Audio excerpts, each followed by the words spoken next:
a lot of you listening to me right here, right now, you're not part of the club either.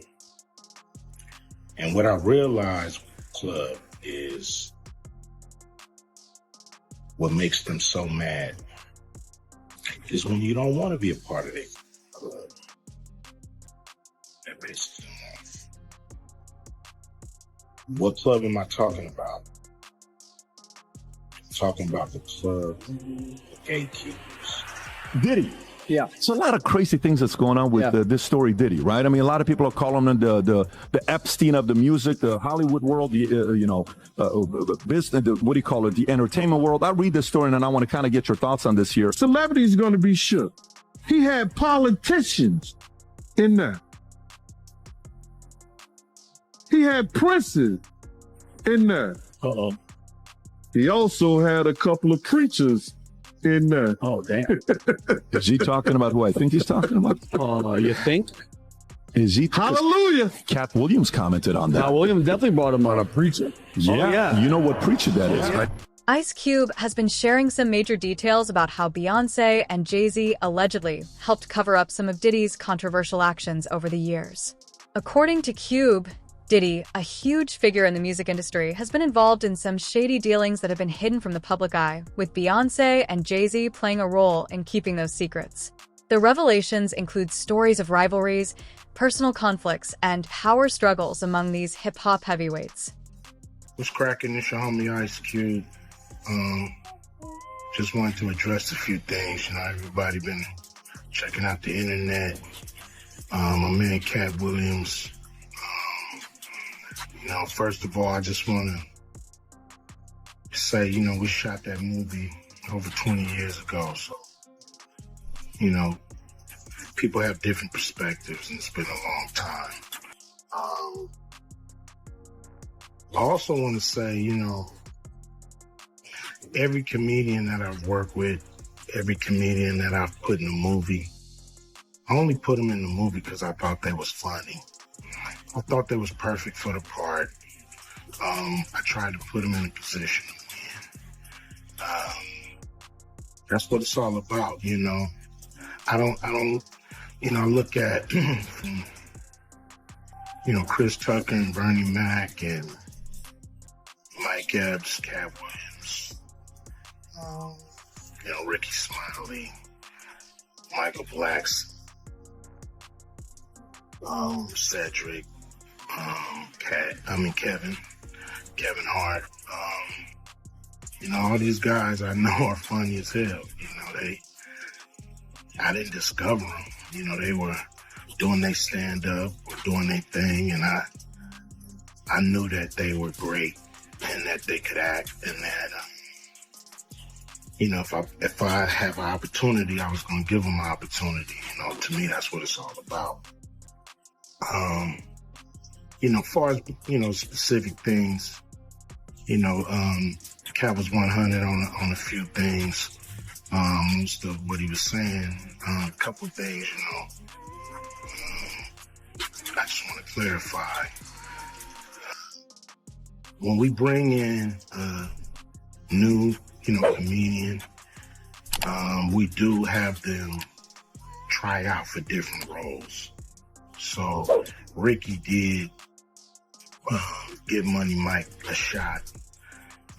But when we saw him and, we kind of saw how he moved and how he was, auditioning, we decided that he would be a better, Santa Claus, which was, to me, the perfect casting. When we saw Mike, damn, I call him Money Mike. When we saw Cat, when I saw him, I just knew that he was perfect for Money Mike. And, Cat,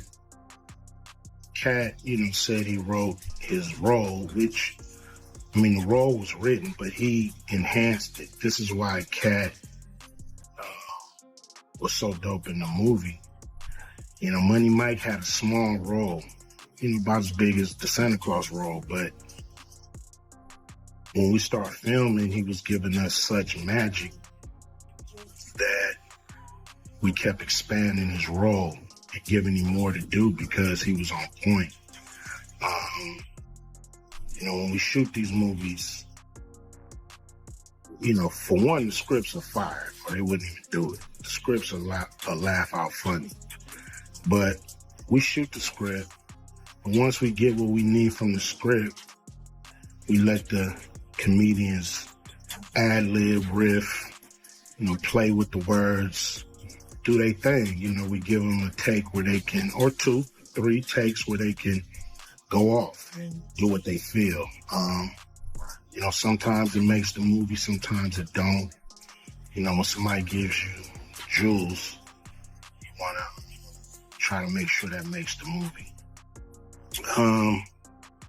So in the movie, there's the second thing I want to clear up. I would never shoot a rape scene in a movie, especially like Friday, where you actually see this happening on camera. That ain't my style. If you check out any of my movies, they're not raunchy. We did a movie called Players Club where the subject matter was a little raunchy, but for the most part, even that, we left it to your imagination. So the only reason that kind of stuff is in the movie is because you have 3 villains in Friday After Next. You have Santa Claus stealing presents. You have Damon, just got out of prison, sweating. Craig and Diddy for the rent money. And then you have Money Mike, a pimp that treats his woman, like property. So Craig is always fighting the villains in the movie, from the Joker Brothers to Debo. And so we already had Craig fighting Santa Claus. And the only real way to get rid of the other 2 villains was to have them go against each other. And the plier joke was always in the script. Was never, we would never ever show that. That's not my style if you look at any of my movies. So, that was never a discussion. We, at that point in everybody's career, we would listen to a certain extent, but we wasn't gonna change the movie for any actor. We do what we feel, and if it was a rape scene, it would have been in the movie. There was no reason not to shoot it, but that's not my style. I don't even like that kind of shit in movies, on camera. And so, that was, to me, a little discrepancy there. Cat, he wrote a lot of his part because, like I said, he was giving us jewels, so we were keeping the camera rolling. He was coming off the dome. He was coming prepared every day to steal the show. That was his mission. And, that's what he did, with the movie. And it launched his career, And I'm proud of all the guys who've, come through, a few Vision Production and went on to do bigger and better things. And look, a lot of people are talking about pay and how much they was paid on these movies that were extremely low budget. Most of these guys work a couple of days, and when you're doing a movie, there's over 100 people working on the movie that need to get paid. Most of them got to get paid every day. And there's pre-production and post-production. Even after you finish with the actors, you got to pay editors and sound people. And my movies are all about quality. So most of the money go up on the screen. I'm not giving you no bullshit. I'm not giving you no low budget, shit you can laugh at because it's so cheap. So, we try to put all the money on the screen. And so any actor that's mad at what they got paid, Now just look at what you was doing. Look at where your career was at the time. Take a look at where it is now. And Friday has something to do with that, I believe. And I put a lot of people in movies, but they ain't never put me in a movie. So you can take that for what it's worth. You know what I'm saying? I've given a lot of these guys opportunities. And I still act, so I'm waiting for a call. I ain't got to produce everything or write everything. I got love for all the comedians that I've worked with. Got, much love for Cat. He spoke up for me a lot. And I just wanted to be clear and clarify some things. And shit, man. I hope y'all have a good 2024. We were shooting it. He told everybody, it should have been my role. Everybody on the scene. Why do you think no cast member has ever said anything? He couldn't have played that role like you. I thought he was... Sir, no one... Why no... He was with KD? He beat up Terry Crews? Why nobody know this story? You talking about in Hollywood, they switched off roles. You take this and he... What? So Ricky Smiley knows this. And I don't know why he would lose a child and come on the air and start lying. That's why people believe in rituals right there. It's because, well, why would he lie? I don't know why liars lie. But I can tell you this. We auditioned in Los Angeles. He was so egregious, not now, then he was so egregious that, and Hollywood has never heard this in 100 years. He was so egregious, I put in my contract that I won't work with Ricky Smiley again unless he's in a dress. Now, what was Ricky Smiley's next movie? Was it First Sunday?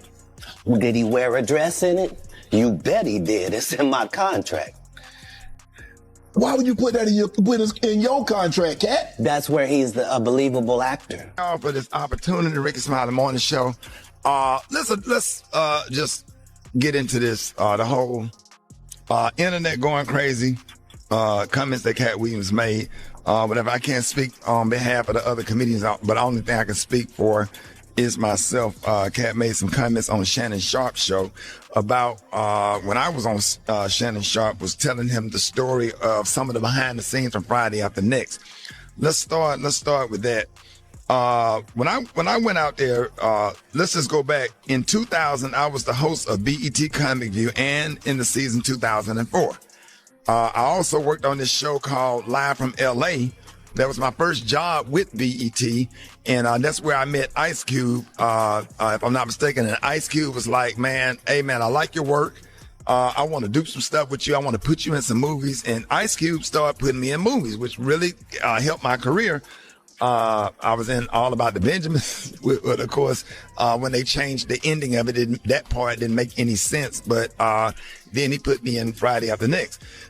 And just for clarification, I went out to audition for Friday After Next as Money Mike, not the Santa Claus. And that is the honest God truth. I had no reason to go on there and to go on Shannon Sharp's show and lie about any of that. That's what I auditioned for, was Money Mike. And I guess the producers, Cube and everybody saw something different.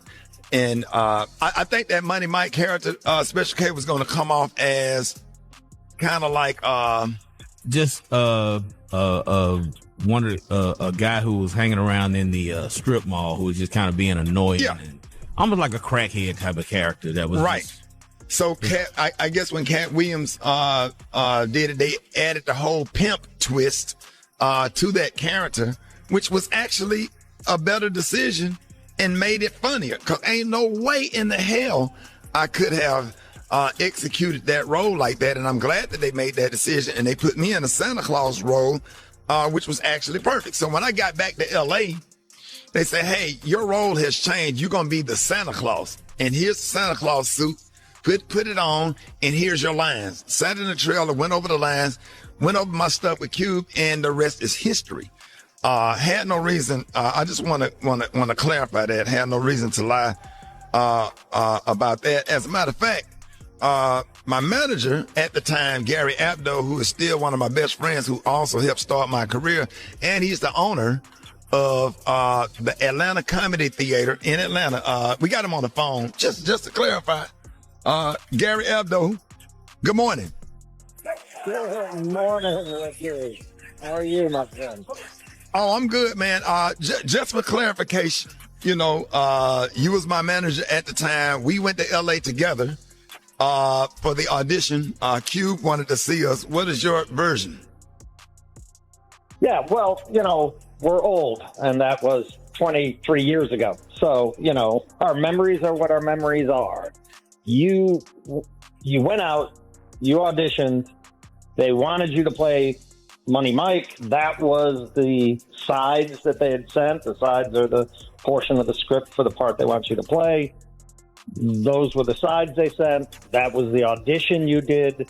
They said, great, we want you to play this role. My recollection is you had to go back and read for the execs from the studio one final time. And the night before that, we got different sides, and they said, no, we want you to play this role. And we didn't understand it. We really were under the impression, well, you had the role as Money Mike, but then all of a sudden they switched it up. Now we understand why. Cat came in, blew them away. He's an incredible performer. That was probably one of the most iconic breakout parts in movie history. I mean, that was literally Cat's first movie. Friday was not Chris Tucker's first movie. Next Friday was not Mike Epps' first movie. For that to have been Cat Williams' first movie, and he exploded. I mean, that literally made him an iconic touring comedian, one of the biggest to do it in this generation. And, the rest, as they say, was history. But, yeah, absolutely, without a doubt, you were auditioning for Money Mike. We were told you had the role, and then that switched up overnight.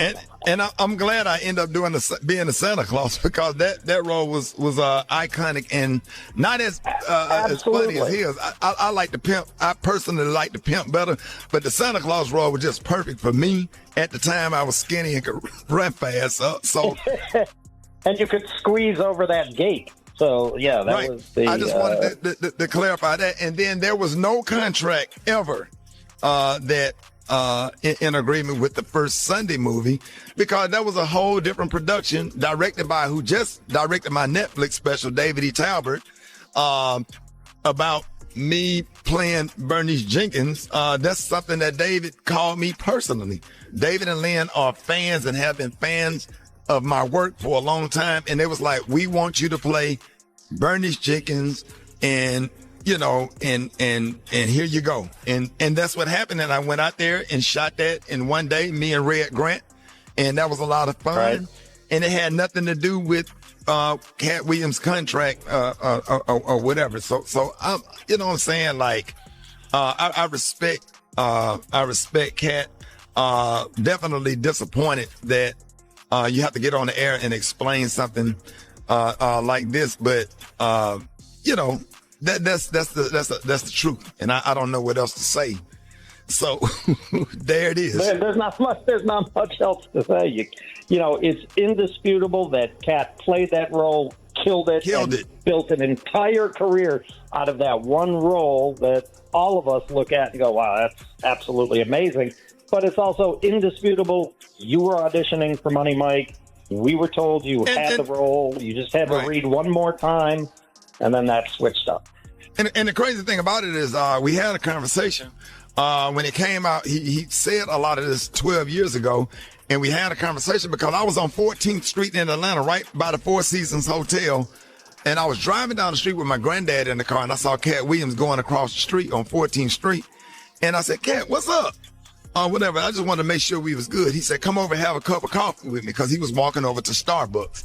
And I went over and he went in there and got the coffee. We was chopping it up or whatever. Just didn't even really talk about the issue or whatever. I said, hey, man, I want you to come out and say hello to my granddad. My granddad is a fan. He came out to the truck.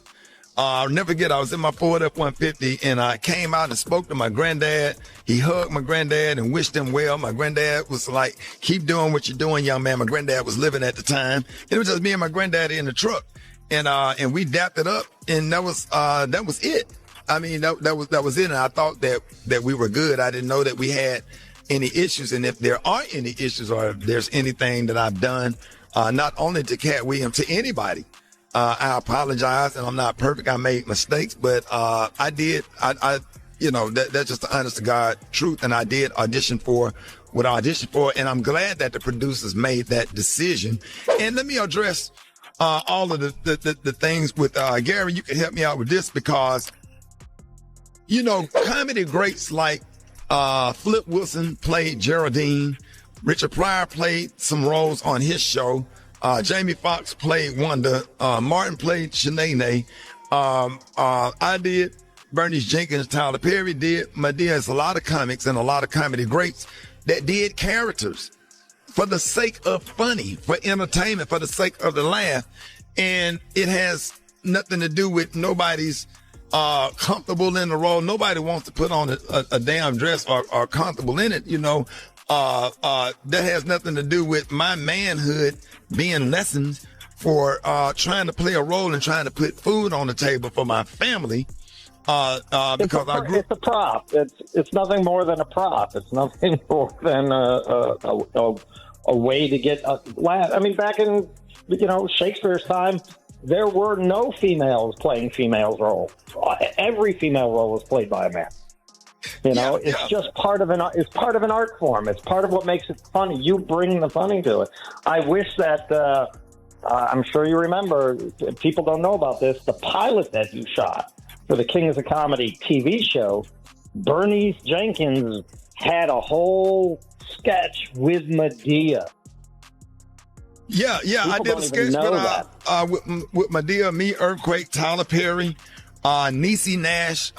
We did a thing called The Pew. It's supposed to be like The View, but it was a church-based version of The View, and it was just comedy great to see Bernice Jenkins, the character, and Madea. And I started off doing Bernice Jenkins doing prank phone calls on the Buck Wild Morning Show in Birmingham, which spinned into, hey, I think you should do a character. This would be a great character for this role. So we were all in our 30s, late 20s, doing what we had to do in order to be successful. Now that we are older, I'm comfortable in my job in radio. I'm comfortable in, the roles that I get and the things that I get to do. And I just finished a phenomenal comedy special. So the statement about Ricky Smiley is not funny. I've been sold out since 97. That part. Every single show I have done since 97, maybe not big arenas, but I pack up those theaters and have to add shows in comedy club. And between radio and all of that and raising a family, I'm comfortable with. What makes me sad, I don't like the way that made my kids feel.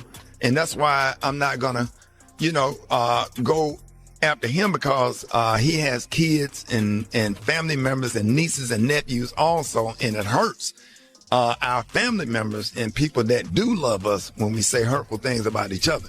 So we want to wish Cat Williams the best or whatever. It ain't nothing but love over here just because we don't agree. Arnez J and I had beef for about 20 years, and I end up sitting next to him on a plane. And when I saw him, I couldn't do nothing but grab him and hug him. And we text each other all day on Christmas Day. It feel like we trying to make up for lost time. Two talented people that actually love each other. And Special K, Cat Williams got some comedy dates coming up.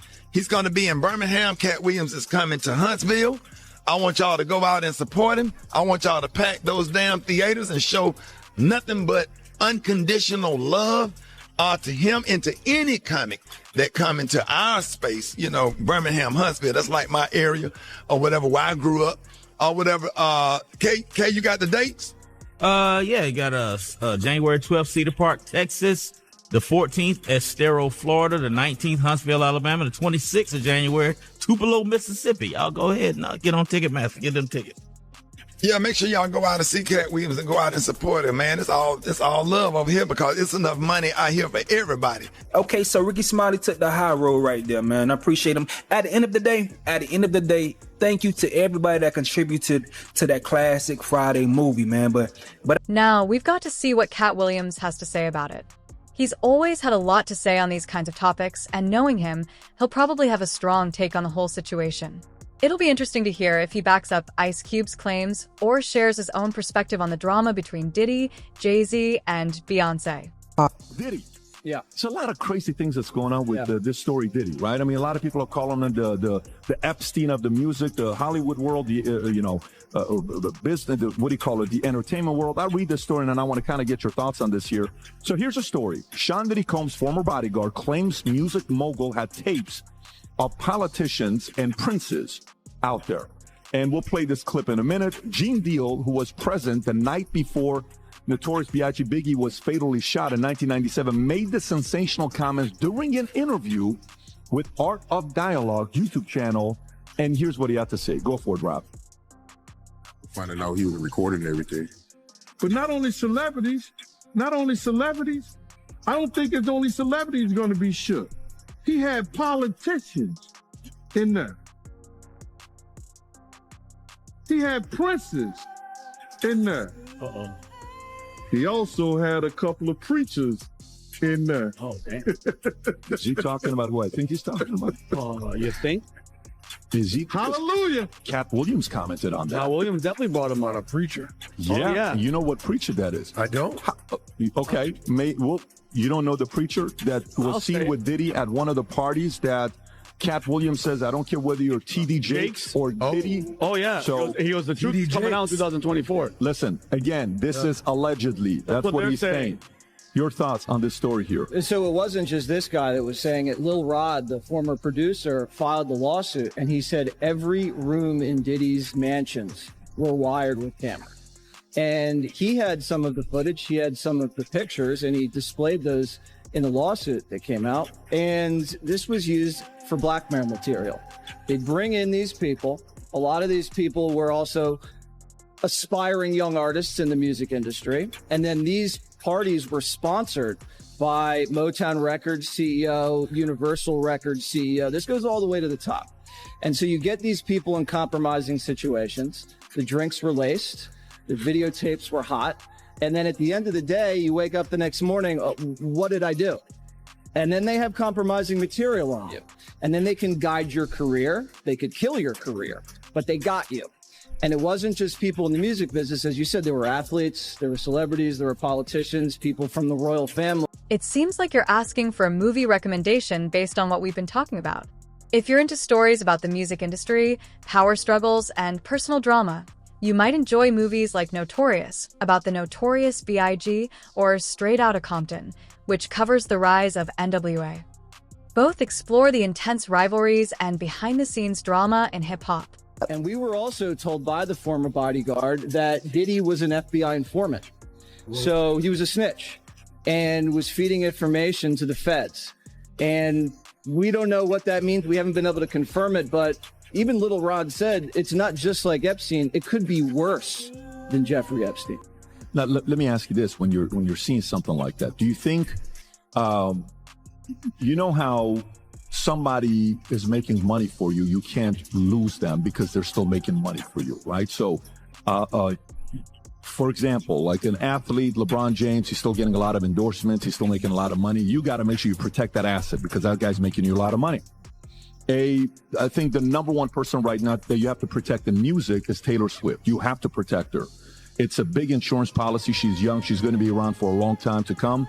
The concerts, the money making, the $5 billion, the tours, all that stuff. Nothing can go wrong with her because if God forbid something happens, you're making money off of it. You don't take Taylor to a Diddy party. Oh, yeah. You don't go anywhere near a freak-off party. That's right. So here's where I'm going with this. Do you think Diddy's at a phase that, how do you make money off Diddy today? Because what's Diddy doing today? He's not performing. So is it more that you protect Diddy because the people that he knows that he can destroy their lives, that you kind of like have to keep him quiet? Or do you have to find a way to eliminate him, kind of like they try to eliminate this guy named Jeffrey? I don't know if he was being eliminated by the FBI or even by the Universal Records executives. What happened was Cassie filed this lawsuit. He settled in about 48 hours. Very fast. So then everybody goes, oh, what? Did he settling? Yeah, yeah. So everybody starts filing. And so Lil Rod files some real graphic, nasty stuff. We're talking minors, sex trafficking, ecstasy and the alcohol, and then all hell blows loose. And that's when the feds come in and raid, and they go right to the camera system and pull all the servers out. And they, I believe, arrested the drug mule. And so they're closing in. They're going to build a case. And look, is this something that's coming down at the highest level? I have no idea, but I know Diddy's life is about to blow up, and there's really no way to get out of this. And I want to say this, and Vinny, I want to go to you because Ashton Kutcher is seen as he prepares to be subpoenaed on Diddy's case. That's one. Next one, Sean Diddy Combs' ex-Cassie, that he paid off, I think $30 million, whatever the number is, cooperating with federal investigations amid the sex trafficking probe. That's bad. That's very bad, That's right? bad. So next one, Sean Diddy Combs still continues carefree in Miami. This is a story from yesterday. Lifestyle by smoking and drinking after federal raids. Sean Diddy Combs' youngest son, Christian King, 25, is now sued. So it's like it isn't one thing, it's another thing constantly popping up. Vinny, but just from my point of view, though, he's in Miami, he's riding bikes, he's taking photos. He seems as if he doesn't have a care in the world. To me, somebody from the outside looking in, it seems like they're like, hey, listen, especially with the Cassie thing, that thing blew the top off of everything. We have to go in there. You don't be there. We're going to make the play. We're going to grab all the footage and everything. I think people are going to fall. Nothing is going to happen to him. He's going to be protected. But they've been using Diddy for how long, Jesse? From the politicians, from Maxine Waters. So back in 2004, he launched Vote or Die. Yep. So he was for Kerry. Then he was for Obama. Yep. Then it was for Hillary. And then he's for Biden. So he has been the community organizer for the Democratic Party in the streets for about 20 years. He's a valuable asset. Big time. And they gave, like, he started Revolt through Maxine Waters. Gave him a cut in order for that merger to go through. She said, my guy has to get a piece of the pie. So if you think about it, he's obviously in with these higher up politicians. You're in there recording all these people and having all this dirt, like they say with Epstein was working for Mossad, or God knows who he was working for.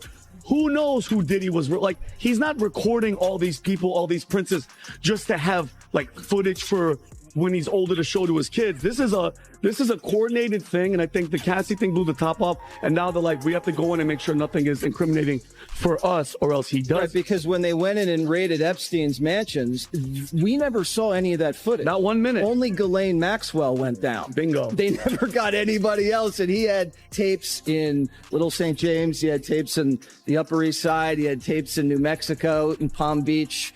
We never heard anything else about that. Exactly. Jesse, you said something a little bit earlier that I was like, whoa, because he's been called the Black Epstein. Yeah. You said earlier that this could even be worse than Epstein. How do you feel about that? Like, that's a pretty shocking statement. That's what Lil Rod alleges in the lawsuit. But you've covered this. How do you stand up? I don't know if he's talking about the violence towards women or the age or the age factor of the minors or the drug factor.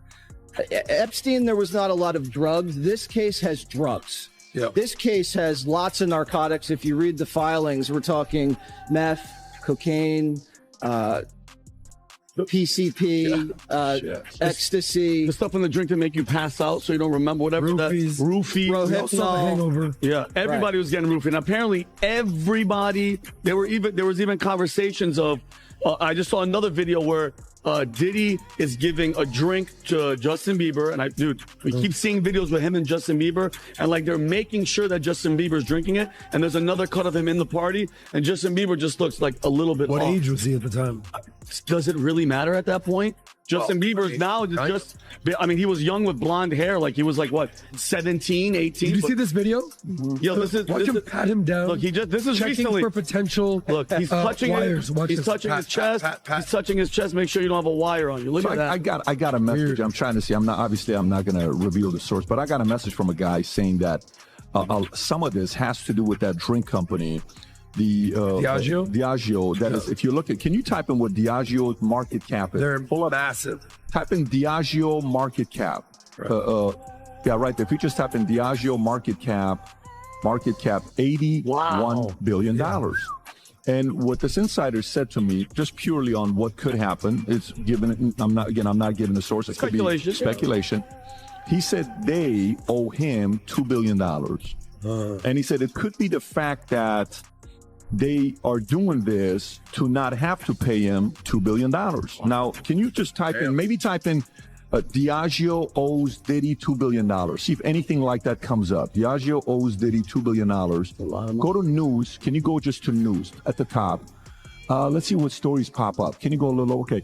Diddy Diageo and decline Sean Combs' business empire. Sean Diddy Combs dumped by Diageo, maker of Johnny Walker. Diddy sues. Sean Diddy and Combs to Diageo settle withdrawal lawsuit in case of Diageo racism. Okay, so there's something that's going on there that is, kind of ugly. And obviously the people that are saying that they're supporters of him. So they're kind of like saying there's something going on that you guys are not seeing, right? It's another thing that you got to consider. What do you know about that? All right, let's jump back into it. Ice Cube has been going after Jay-Z, accusing him of covering for Diddy, and honestly, it makes a lot of sense when you think about it. People started paying attention after the feds raided Diddy's home and then released that controversial clip involving him and Cassie. The big question is, how did they get that footage? Ice Cube's pointing the finger at Jay-Z, suggesting he's the one behind it. We're all left wondering why Jay-Z would flip on his old friend like that. But what's interesting is that this adds more weight to the story Gene Deal has been telling for years, and now people are really starting to listen to what he's saying. So let's take a moment to see what Patrick and his board have to say about all of this. Between those two, and there's a racial charge there as well, and if they've settled, and I also heard Diddy double-cross them. So I don't really know what's going on at that level, but I do know that you said you don't think Diddy's going down. I disagree.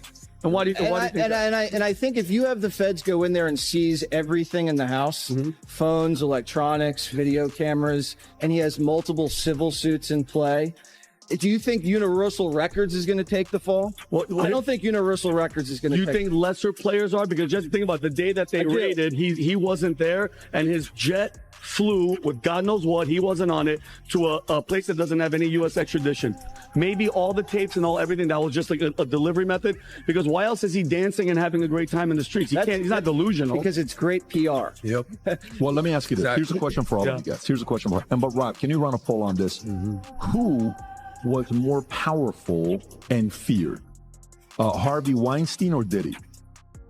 Put the poll. I'm curious to know what the audience will say. Again, very important question. Okay, think about this one before we answer. Process it. Go ahead. Harvey Weinstein. Yep. One of the top 4 Godfathers, Hollywood, controlled huge, all of that stuff, the amount of power he had. And he was not a visible guy. He's a behind the closed door guy. Yep. Clintons, presidents, all that stuff. Or Diddy, music, hip hop, links of Biggie's death, Tupac's death, what he's done with all these girls, J-Lo, all these names that are tied to him. Who is a bigger man to fall? To fall, you said to fear. No, fear and fall, meaning like which one can that industry not afford to fall that they have to protect? I think Diddy, because of all because Weinstein was Diddy over Weinstein. Because I think Weinstein was movies and that, but Diddy now we're seeing was politics, presidents, musicians, elites. I think Diddy. I don't think it's close. I think it's Weinstein, man. This guy, Hollywood, bro. What do you think? The fear is. I think there's a big difference in Hollywood. Did he have anybody murdered? Did he have anybody killed? Diddy allegedly had not only 2 guys murdered, he's shooting people. You know what the purpose of this question is? Who is more untouchable? Hollywood or Diddy? Well, obviously, I thought Weinstein was untouchable until he wasn't. Yeah, that's the point. Exactly. So the point he's making when he's asking you the question to say, do you really think he's not going to go down and he's protected? And he said, yes, he is protected. Okay. I had Bernard Carrick at the house. We're having lunch yesterday or 2 days ago, right? Bernie. And so I said, so in New York, for the longest time, when you watch these movies, right? Mobster, great movie, the old Mobster movie, where good story of Lucky and Meyer Lansky and Frank and Ben Siegel and all this stuff. Phenomenal. If you want to know the history of mob, that's the movie to watch. A beautiful movie, filled with a lot of facts on what happened. Nobody ever thought that the mob was going to fall. Nobody ever thought. They thought it would be untouchable. There's a movie, I think, called The Untouchables, Yeah. right? Yeah, Or with show that was Chicago. called The movie Untouchables. Kevin Costner. Right. Yeah. So, and then the day the 240 whatever guys are walking out like this and just going on saying, wait a minute, how many judges did they have? How many cops did they pay off? How many guys in politics did they have? And nobody thought anything was going to happen to them. Do you think something like that it's about to happen where you see a bunch of these music industry, Hollywood moguls coming out like that? Like, you think it's going to be that ugly? You think it's going to be more like... Because, look, Harvey Weinstein, have you seen his latest pictures? What he looks like? He went from the powerful guy sitting there like this and having like a hard... wheelchair. What do you think? I think you're never going to see a guy like the Universal Records CEO or a Motown Records CEO go down. Those guys are executives. They're well-connected. They're going to make Diddy take the fall. And you think so? Because there can always be another Diddy. Someone else will pop up and do the same thing. This was a widespread operation. It was a racketeering conspiracy where these record companies would then sponsor these parties, hand Diddy loads of cash that he used for the drugs, for trafficking, and this was all videotaped. And then they would profit from these young people that came up in the business that were at these parties. They took them to the studios, they signed them to labels, and then they used them to make money. And this was a grand scheme. If the feds want to go all the way up the food chain on it, they can go as high as they want. But something tells me they're going to suppress it and have one guy take the fall. Do you guys, sorry, Tom, do you guys think that which one's more like more probable? Him going to jail and getting in trouble for it, or something, God forbid, happening where he kills himself because he can't take it like Epstein? Which one, Adam? What do you think? You think Diddy's going to go behind bars? He's too much of a narcissist to kill himself. What I'm saying, I'm being facetious. Jeffrey Epstein did not kill himself. Let's just use the word allegedly around our friend Jesse. You know what? No, this is Vincent O'Shannon's belief. I'm not stupid. What I'm saying is, jail or so. I line up with Jesse. I went to school at Pepperdine with a guy who became an auditor, and he was an auditor at that time with a company called Touche Ross. And the record industry is the largest long-term racketeering organization in human history. You go back to, he never lost an audit case. He would find out that they were pressing records in the Philippines when they were only supposed to be pressing records in Mexico and the U.S. He represented a hair band called Poison. They found an extra 500,000 albums over 5 years that were pressed other ways and sold. How did you audit it? The record industry, from the cocaine controversies where they were paying off disc jockeys to get airplay, the record industry has been the largest racketeering organization, and it does not surprise me. And I agree with you, Jesse. None of those executives are going to go down. None of them. If you talk about Weinstein and Diddy, is Diddy more feared because of the groups and the things that are going around? I think he was feared, but I really thought nobody was as untouchable as Harvey Weinstein. I did not think that guy was going to get touched. I thought he was going to get retired. I didn't think he was going to, that these suits were going to do it. What is the especially when they split it. When they split it into LA and New York and they tried him twice and they put him away forever, I was really shocked that everybody turned and he fell. What does a poll look like, Ron? What is it? Right now, 65% say Harvey Weinstein, 35% for Diddy. What's the size of the vote? 2,091 votes. 2,091. They're saying 65% Weinstein was more untouchable? Correct. Then he was untouchable till he wasn't. Wow. Interesting on what the market is saying about that. So the only reason I bring that case study is to see if he can fall in the last, 8 years? I don't know what the timeline is. Is it fair to say about 8 or 10 years? Correct. If he can fall, you don't think Diddy can? The only difference between the two is, because you have to also know that Weinstein's probably got a lot of dirt on a lot of other people. Yep. So the fear of him falling, is he going to, like the crab theory, where one crab is trying to get out of the others try to pull him down? Yeah. Well, did he be the type that, if God forbid he is going to... He gets arrested. Well, he gets arrested, Jesse. Let's say, okay, sure, you guys are right. He gets arrested. He goes in. They're like, listen, you're going to stay in here for the rest of your life. No money's going to get you out. Who had you recorded? Who'd you give those record? Who was on them? Who told you to do it? So Diddy's guy, Stevie J, who's all wired into this thing, came out in Miami the other day and put out this video and this post and said, Diddy partied with everybody, and put out a video with Kevin Hart was in it. Kanye was in the video. Yeah. Basically the biggest A-list celebrities you can see. And he's basically saying, hey, You know you were at my house. I know you were at my house. If I'm going down, everybody's going down. Right. And even his bodyguard said he'd testify. He goes, I'm not going to take the fall for Diddy. If I'm called, I'll testify. I'd like to find out how deep this goes in the hip hop music industry. So you talk about Stevie J. I don't know how familiar with him. There's a party in Miami every Sunday. It's been the biggest hip hop party in the world at Live, #1 club in the country. It's called Live on Sundays. And the DJ host is Stevie J. Diddy's there, DJ Khaled's there, Rick Ross is there, every Sunday. And they have pre-parties and they have post-parties. And I want to know how many of these people are going to speak. Because all these parties, all these stories, it's not just exclusive to Diddy. I want to know where they're all going to speak. Yeah, but here's my question to you, though. Would you speak if you were like you said, everybody, we know all y'all were there. And like he said, if there's allegedly cameras everywhere, what are you going to say? They have you on camera. Oh, by the way, that young girl that everybody was talking to, that 17-year-old, yeah, you were with her. Oh, shit. What are they going to talk about? That's the Epstein plane. That's you open your mouth, and guess what? That footage is going to come out. So who knows where that plane went That's what and I'm what saying. was on it. So what I'm asking is it if one goes, is it going to be the mob style where 62 people are being raided all of a sudden? Is it going to be, hey, a bunch of guys are getting calls, a bunch of guys are being investigated? Like, remember when in New York when they said you have a, whatever this was, the timeline, in the next, 90 days, if anything, then Jamie Foxx was there, then even the mayor, Mayor Adams was a part of it, and a bunch of other guys, and then boom, it shut down. Do you remember that? When the whole, everybody was trying to get somebody. Oh, yeah, the case of the what was it, Tom? It was like a certain amount of statutory. They changed it to like 20 years. And everybody's like, he raped me, and all the women ran to the courthouse. Right, so what if all of a sudden now, because this is the next phase we don't know about.